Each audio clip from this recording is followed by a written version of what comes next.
Today I want to share with you what has deeply inspired me and made my heart sing this past week. Welcome to Love Life, featuring your host, Jane Donovan. The sun shines bright as it moves across my face. I feel the light. I've had a week that has deeply inspired me, and I really want to share with you why. I've banged on for dozens of episodes about the power of setting intent. I've repeatedly talked of being bold and going first, of leading by example, of having the deep belief that you are energetic creators and true life game changers. I've played with energy for decades. I've experimented with intent. I've witnessed countless times the power of influence we have over another, both in love and in fear. Yet it still excites me to witness it happening again in the positive. It's like watching magic happen, or maybe even being the magician. People are inherently kind when they are not in fear. People want to be connected, social, belong, feel good about themselves and others. However, so often people need leadership of how to do this. And today I want to give you all a call to action on leadership. Whether it's having it role modeled to them or it's being told it's okay to behave in a certain way, often giving them permission almost to do what it is they really want to do, but they feel like they need permission. Last week I spent 3 days in fear. I'm not talking anxiety, I'm talking fear. Fear I'd made a dreadful mistake. So let me tell you about it. Friday night I held an event for 120 nervous, some socially anxious, and all very genuine single people. I've noticed over the past few years an increase in the number of single people that were contacting our service, yet they weren't actioning in participation. And I felt it was like the fear of the unknown that was preventing people from joining in. And so I decided there needed to be an additional step in helping people to socialise. It was time for another of what I like to call my social experiments. I offered an event for people to come to only if they had never been to a singles event before. That meant they'd never pushed through their nerves, their fears, anxiety, and turning up by themselves to a room full of single people to meet. I can only imagine some of the fear these people may have been experiencing. What if no one talks to me? What if I'm left standing by myself with a nervous fake smile on my face? Or what if somebody talks to me who I don't want to talk to? How do I get away? What if? As the event date came closer, the emails, messages and texts started flooding in from many of the potential attendees that had booked in with things like, any tips for nerves? I'm arriving alone. Is that okay? I don't know anyone. I've never done this before. What should I do? I spent hours sending out group emails with tips and positive affirmations to help them to really push through this fear. Yet I was feeling the responsibility of holding the space for these people.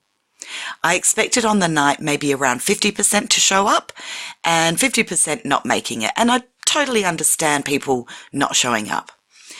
Yet on this night, all 120 brave souls faced their very real fears, and they wanted to reach for something that they deeply desired, to be connected with new people, and they showed up.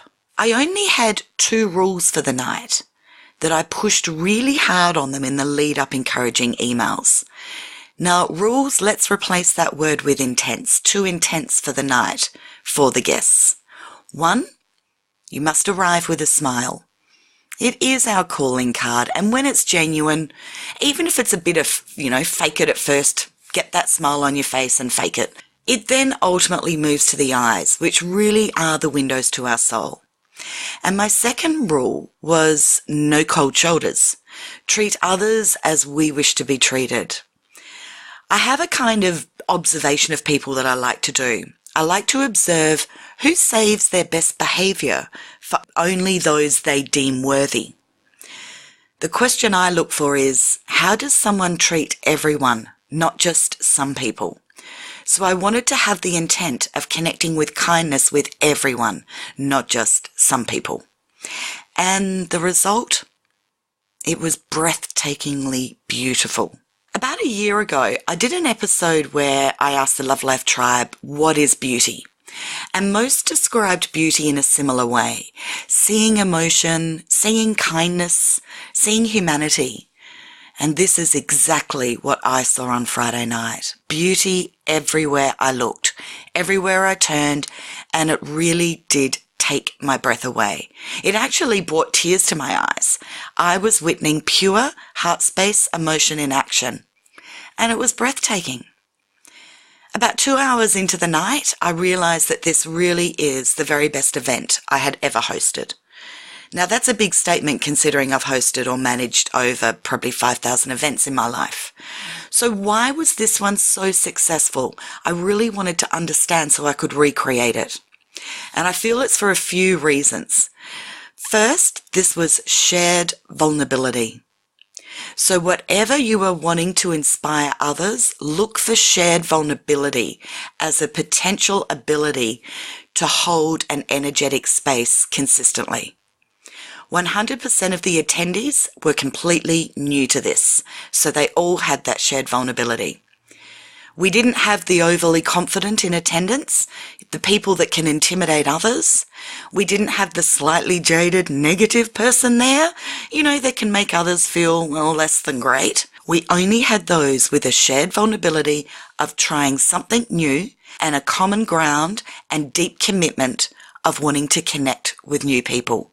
These people showed up with a common, specifically set intent, and they delivered on their intent. They put the action in. The room was really buzzing, loads of new connections made, friendships started, for some dates planned, and my personal goal was to see 100% of people leave with smiles on their faces. Now, 100%, to be fair, I can't be responsible for someone else's happiness. However, I can still have an intent to help it along. And we did achieve that. Well, we achieved 99%. One person probably wasn't very happy because in his nerves, he drank too much alcohol and hence he lost his intent along the way. Then a few days later, on the Sunday, I hosted a talk on how to date happily. Now, I've given this talk plenty of times, but again, brave people were turning up, vulnerable people. It would be easy to not attend this event as ego can really prevent people from admitting they may need some help in an area many like to believe they know all about and don't really need help with. However, I too was feeling brave and vulnerable.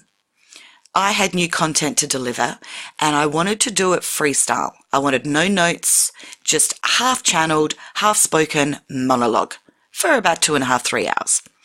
I wanted this talk to be really heart-centered, so that meant PowerPoint, handouts and pre-planned exercise they weren't going to work. I didn't want the interrupting of those exercises and things to change the energy flow. So I was nervous.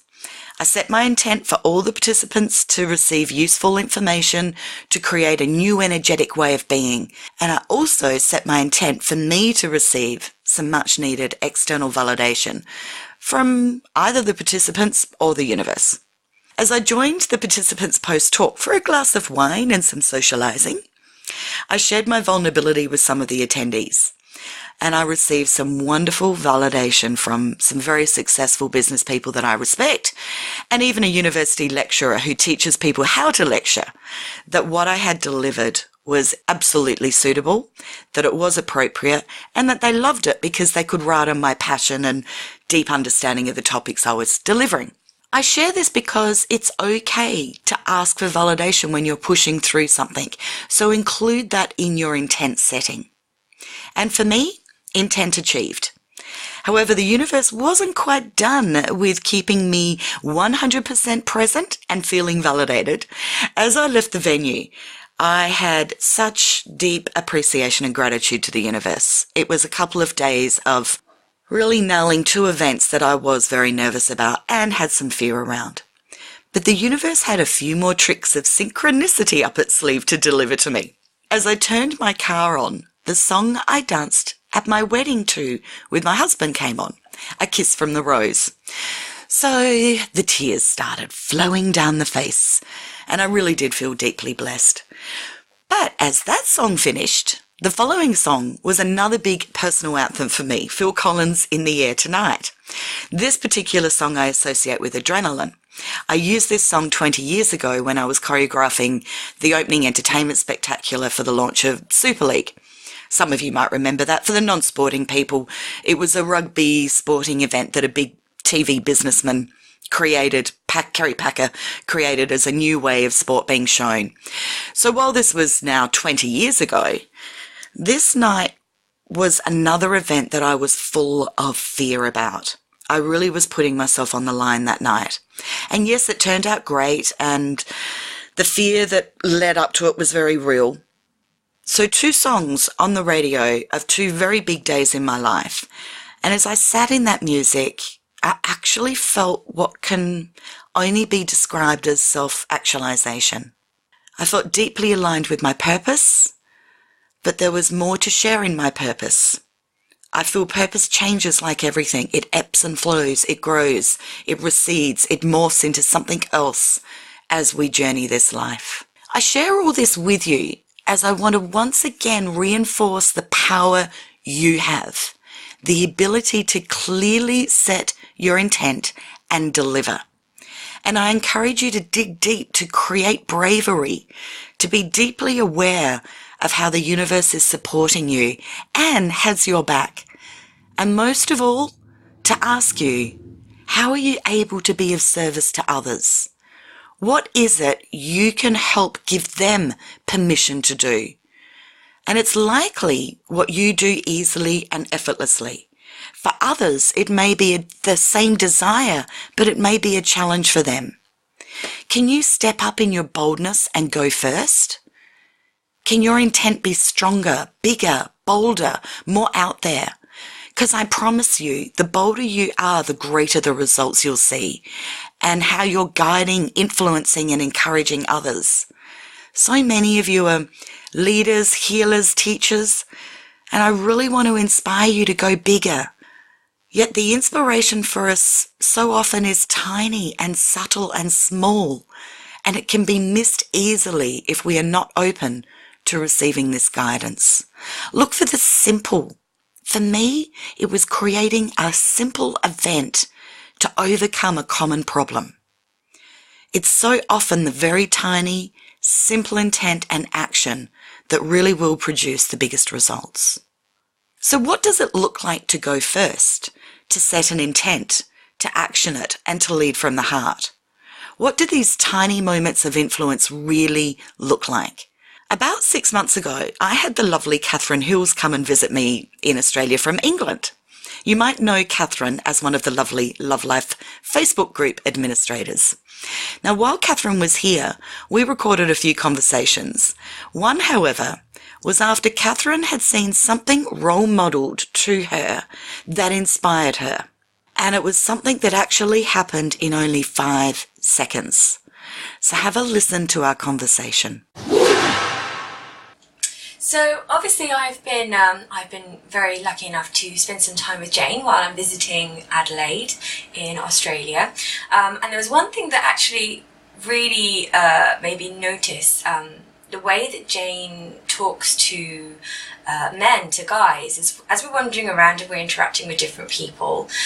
And for me, I don't tend to do that too often, and I'm more comfortable talking to women if I'm bumping into people, strangers, saying hello. I'm very comfortable doing that with women, not so much with guys, and I know that that's my own thing that I'm trying to learn, but I really just wanted to ask about that and about why you're doing that, why you're interacting with guys, how you're doing it. I think there's a lot that ties in with masculine and the feminine at the moment. So really just wanted to ask some questions about that. Oh, I've always joked and said I'm every girl's best wingman, Yes. but I'm also every guy's best wingman as well. Thank you for saying that. That's a really nice thing. But I don't really think I see the difference in the gender. Like I'm not deliberately talking to men and not women. I think I do it with women as well. I think that you probably just notice me interacting with men more because that's something that you're wanting to have role modeled, maybe. But for me, I think it starts as a highly sensitive child. I can go back to, being 7 years old and the big realization that people aren't kind. And my default is definitely to smile. And I was that little girl that ran around and talked to strangers and said things that came into my mind, and I would converse with anyone and everyone, and I love chatting with people. And I don't think that ever changed, although, of course, the walls went up, the defences came in, the understanding that not everybody is open to just having a chat. And then through the years of self-development and really understanding that the energy that I put out is what I get back, is realizing how hugely dynamically powerful each of us are in our intent and how we energetically deliver ourselves to connect with another person. And once I started playing with that, and for years I played with it as an experiment, I'd see what happens. I'd observe what happens when I'm in a bad mood. Oh, look at that. Everyone else around me is too. What happens when I'm in a really good mood? Look at that. Everyone else gets in a good mood too. And the evidence was absolutely 100% there that I create this. So it was in that point that I made a commitment to try and let go of the defenses, to not be attached to how people react to me, but to be the spreading of, well, I'll say love, but really, I just want to be that smiley, happy girl, walking around freely, not wondering if I'm at a festival and there's people everywhere and it doesn't matter what direction I turn in and who I bump into, that my default setting, my resting face, is a smile. It's lovely. It's so good to see. So one particular example, I think it was possibly the third night, we went to I don't even remember the third night. Where did we go? we went to just walk around and have a look at some of the bars, and I think we walked along the beach and stuff like that. But there were two young guys.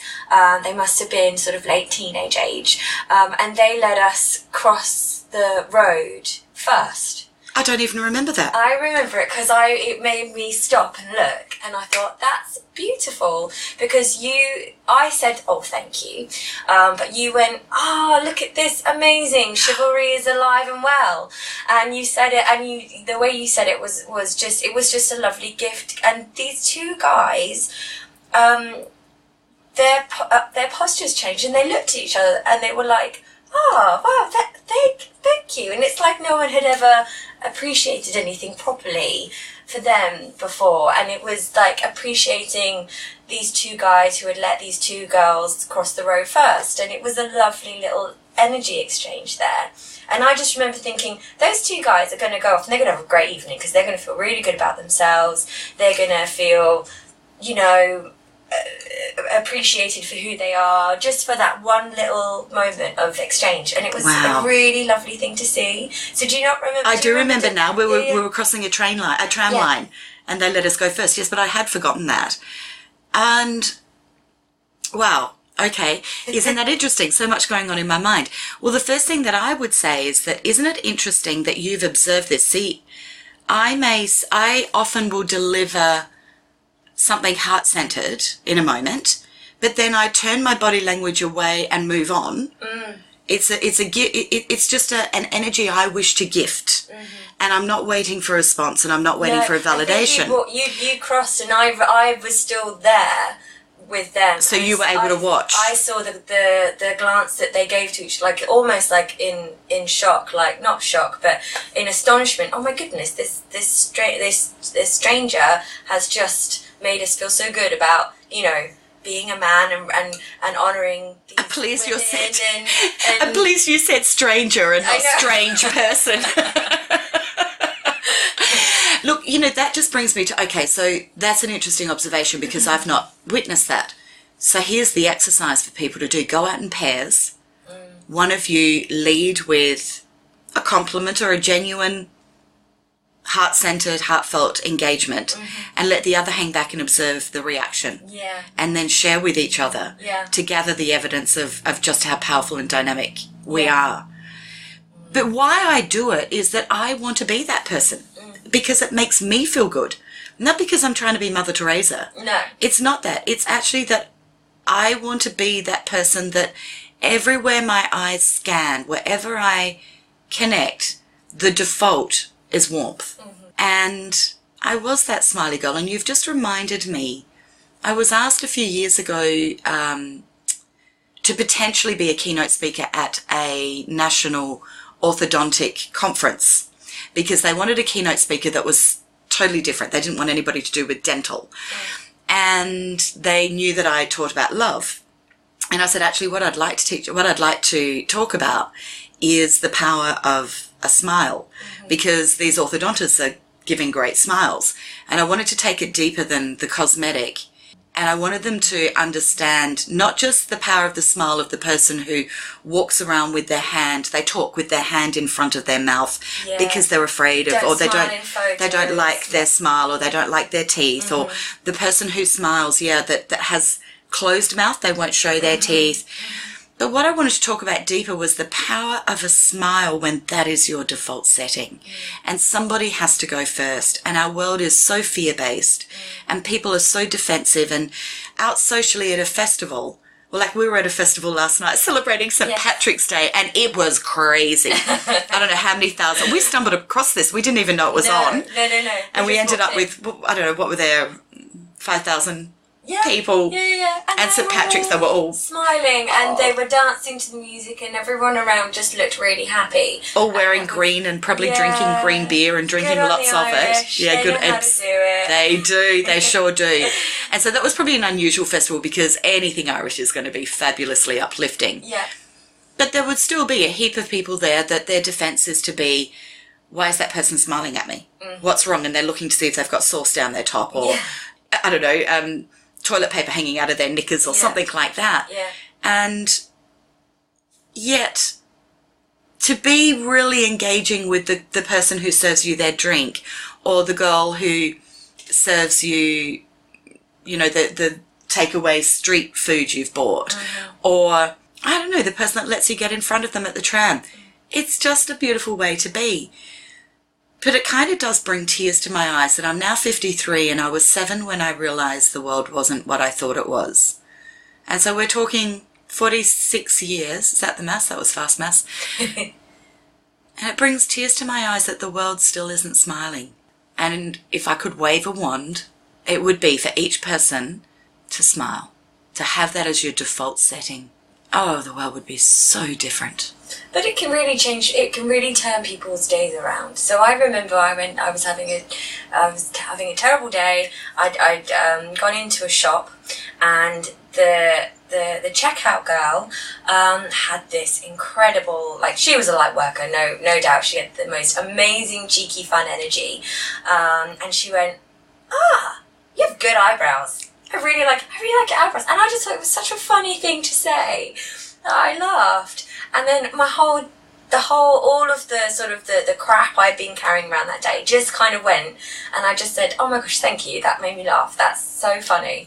And that just totally changed my day around. And the effect you can have on people just by doing that small little, I don't know you, but I'm going to chat to you, and we're going to have a quick 2-minute energy exchange. It might even be 5 seconds. Yeah. And that's all it takes to... Now, why don't people do that? I think their fear is that if I open up a dialogue with somebody, I might get stuck in a conversation with somebody I don't know, I don't want to be in a conversation with.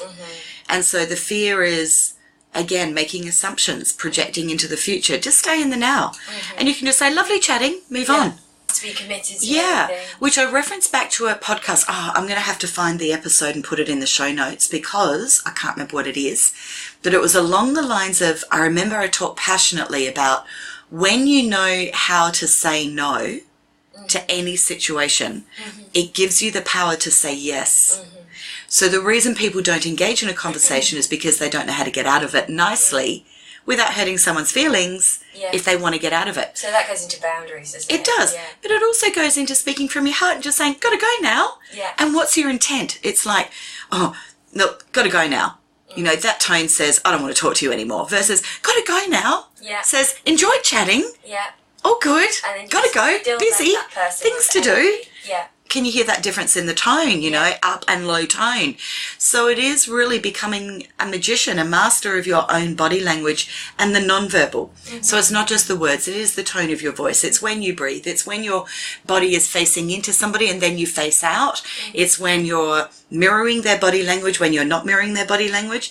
Okay, reference another podcast I did on understanding body language, where I go into great depth about really becoming aware, because your body language, if you find that your heart is singing nice thoughts and your mind is singing nice thoughts but your words aren't, well, that's because you've got some fear going on that's got to be hidden. Or if your body language is really angry while you're trying to force the nice words, it's all signposts to us of stuff we've got to deal with and heal and move forward. There is nothing greater in life, nothing greater than being able to walk life freely, whether it's walking into the supermarket, going into work, going to a festival, going to somebody's home to meet new people, and not having fear, but just going, this will be fun. So do you think now you'll be able to do that? Do you think, and it's interesting that you chose the genders because you don't have any trouble talking to women. No, not at all. I actually can talk too much to people, perhaps. To women, I feel very comfortable with them. And I have been going through a lot of learning processes in the last, I would say, 6 months really, trying to break down my barriers in terms of being comfortable with men and being able to talk to them and just basically seeing them as really nice guys. They're just people and there's nothing wrong with them. They're amazing and they have so much to give, and it's kind of, I'm missing out because I'm holding back from that. It's half the population, and men are amazing. Yeah. You know, I can interact with them very well if it's in a work situation, if it's in all sorts of situations, but I don't connect with them, and they are different things. And so actually just observing someone who does that, giving gifts to them and sort of celebrating them was really eye-opening. So it was a lovely gift for me, so thank you. that's gorgeous. You know who else we're going to thank? I want to reference an episode that we did recently on who do you want to thank. And Catherine was on that show, and you shared the story of the boy who was attempting suicide and he stepped out in front of your car one night. Yes. And he was the catalyst to you starting to understand the vulnerability of men. Yes. And so we want to thank him because the timing of that happening, Yeah. not long before you came to Adelaide to stay with me. Yeah. And then we find, unbeknown to me, that you were even looking for that role model. I had no idea. And Well, yet I you've didn't really either, but it was immediate just seeing you interact with people like that. So the synchronicity is definitely there, I think. yeah, it's beautiful, isn't it? So we've got to thank the universe. Thank you. We're going to thank the lovely boy who Yeah. attempted suicide, and we'll send him love and hope that he's healing beautifully. Yeah. And thank the gorgeous men that are about to be Catherine's practicing people. Oh gosh, good luck to them. I might take you out tonight and make that happen. Uh-oh. Thanks, darling. That's a nice thing to share. I've also been inspired this week by the hashtag on Twitter, HowIWillChange.